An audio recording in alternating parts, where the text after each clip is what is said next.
জন্মাষ্টমী পালনের সহজ নিয়ম: ১. জন্মাষ্টমীর আগের দিন অবশ্যই নিরামিষ আহার করবেন।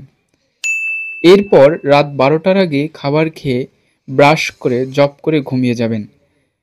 এরপর ব্রহ্ম মুহূর্ত মানে ভোর ৪টা থেকে ৪:৩০টার আগে ঘুম থেকে উঠে স্নান করবেন।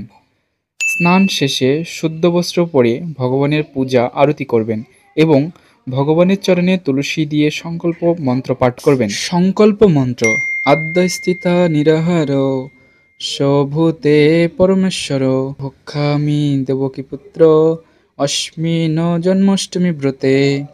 আদ্যস্থিত নিরাহার সর্বভোগ বিবর্জিত ভক্ষ্যেহম পুণ্ডরিকাম শরণম মে ভবচ্যুত।